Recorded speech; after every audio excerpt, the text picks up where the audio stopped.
32ನೇ ಶಿವಾನುಭವ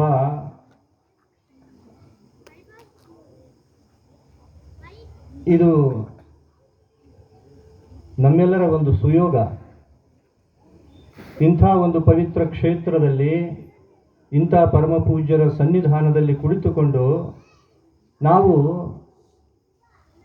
ಜ್ಞಾನಿಗಳ ಮಾತುಗಳನ್ನು, ತತ್ವಚಿಂತಕರ ಮಾತುಗಳನ್ನು, ಶರಣರ ಸಂತರ ಅನುಭಾವಿಗಳ ಮಾತುಗಳನ್ನು ಇಲ್ಲಿ ಮೆಲುಕು ಹಾಕುವಂಥ ಒಂದು ಸುಯೋಗ ಕ್ಷೇತ್ರದ ಅಧಿಷ್ಠಾನ ದೈವ ನಮ್ಮೆಲ್ಲರಿಗೂ ಕರುಣಿಸಿದ್ದು ಒಂದು ಪರಮ ಸೌಭಾಗ್ಯ.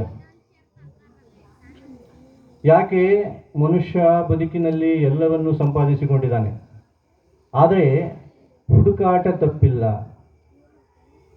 ಏನನ್ನೋ ಹುಡುಕುತ್ತಾ ಇದ್ದಾನೆ ಮನುಷ್ಯ. ಇವತ್ತು ಮನುಷ್ಯನಿಗೆ ಎಲ್ಲ ಅನುಕೂಲಗಳು ಇವೆ, ನಾವು ಎಲ್ಲ ಅನುಕೂಲಗಳ ಮಧ್ಯದಲ್ಲಿಯೇ ಬದುಕುತ್ತಾ ಇದ್ದೀವಿ.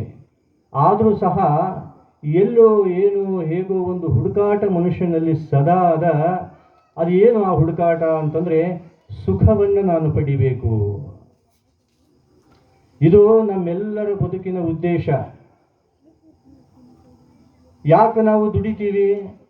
ಸುಖ ಪಡೆಯೋದಕ್ಕಾಗಿ. ಯಾಕೆ ನಾವು ಸಂಪತ್ತನ್ನು ಗಳಿಸ್ತೀವಿ? ಸುಖ ಪಡೆಯೋದಕ್ಕಾಗಿ.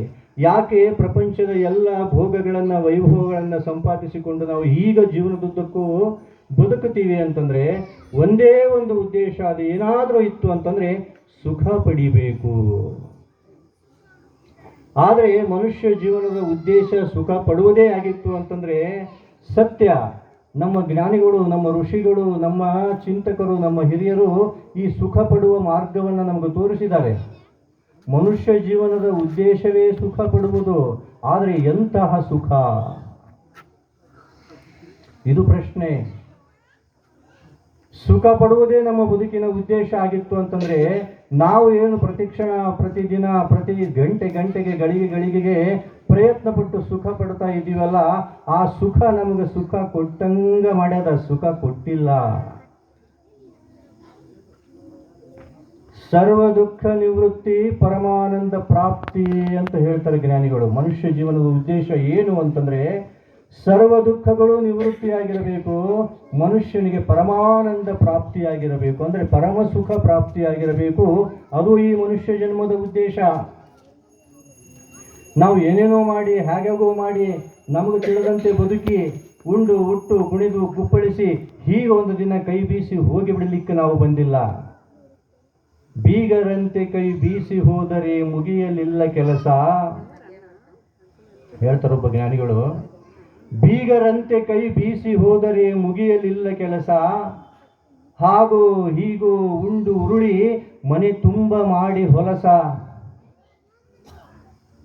ಬೀಗ ಹಾಕಿಬಿಡು ಈ ಭವ ಬಾಧೆಗೆ ಗಟ್ಟಿ ಮಾಡಿ ಮನಸ. ತೂಗಿ ನೋಡು ಈ ಬಾಳ ಗುಡಿಗೆ ನೀನಿಟ್ಟು ಮೇಲೆ ಕಳಸ. ಏನು ಅದ್ಭುತ ಮಾತು! ಯಾಕೆ ನಾವು ಬಂದಿದ್ದೀವಿ ಇಂಥ ಅದ್ಭುತವಾದಂಥ ಮನುಷ್ಯ ಜನ್ಮವನ್ನು ತಗೊಂಡು ಅಂತ ಕೇಳಿದರೆ ಅವರಂತರ, ಮನುಷ್ಯನೇ ಸುಮ್ಮನೆ ಮದುವೆ ಮನೆಗೆ ಬೀಗರು ಬಂದಂಗ ಈ ಜಗತ್ತಿಗೆ ನೀನು ಬಂದವನಲ್ಲ. ನೋಡಿ ಹೇಗೆ ಬಂದಿರ್ತಾರೆ, ಒಂದು ಮದುವೆ ನಡೆದಿರ್ತದ, ಅಲ್ಲಿ ಬೀಗರು ಬಂದಿರ್ತಾರ.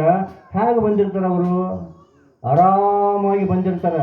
ಅವ್ರ ಉದ್ದೇಶ ಏನಂದರೆ ಮಸ್ತಾಗಿ ಉಣ್ಣೋದಾದ, ತಿನ್ನೋದಾದ, ಕುಣಿಯೋದಾದ, ಹಾಡೋದಾದ, ಎಲ್ಲವನ್ನ ಮಾಡಿ ಹೀಗ ಕೈ ಬೀಸಿ ಹೋಗಿ ಬಿಡೋದಾದ ತಮ್ಮ ಮನೆಗೆ ತಾವು. ಹಂಗ ನೀನು ಈ ಜಗತ್ತಿಗೆ ಬಂದಿಲ್ಲ ಮನುಷ್ಯನೇ. ಬೀಗರಂತೆ ಕೈ ಬೀಸಿ ಹೋದರೆ ಮುಗಿಯಲಿಲ್ಲ ಕೆಲಸ. ಅರೇ ಮನುಷ್ಯನೇ, ಇಂಥ ಅದ್ಭುತವಾದಂಥ ಮನುಷ್ಯ ಜನ್ಮ ನಿನಗೆ ಸಿಕ್ಕದ. ಹೀಗೆ ಸುಮ್ಮನೆ ಉಂಡು ಉಟ್ಟು ಹಾಡಿ ಕುಣಿದು ಏನೇನೋ ಒಂದಿಷ್ಟು ಕ್ಷುಲ್ಲಕವಾದಂಥ ಪ್ರಪಂಚದ ವಸ್ತು ವಿಷಯಗಳಿಗೆ ನೀನು ಇಡೀ ಜೀವನವನ್ನು ಸವಿಸಿ ಹೀಗೆ ಒಂದು ದಿನ ಕಣ್ಮರೆಯಾಗಿ ಹೋಗಿಬಿಟ್ಟಿ ಅಂತಂದರೆ ಅದ್ಭುತವಾದಂಥ ಅವಕಾಶ ಕಳ್ಕೊಳ್ತಿದ್ದಿ ನೀನು. ಯಾಕೆ?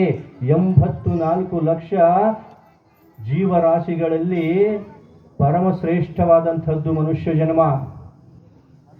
ಇಂಥ ಶ್ರೇಷ್ಠವಾದಂಥ ಮನುಷ್ಯ ಜನ್ಮವನ್ನು ನೀನು ಪಡೆದು ಬಂದಿದ್ದೀ ಅಂದ ಬಳಿಕ ಶ್ರೇಷ್ಠವಾದಂಥ ಸುಖವನ್ನೇ ನೀನು ಪಡಿಬೇಕು. ಸಣ್ಣ ಪುಟ್ಟ ಸುಖಗಳಿಗಾಗಿ ನಿನ್ನ ಬದುಕನ್ನು ಹೀಗೆ ವಹಿಸಬಾರದು.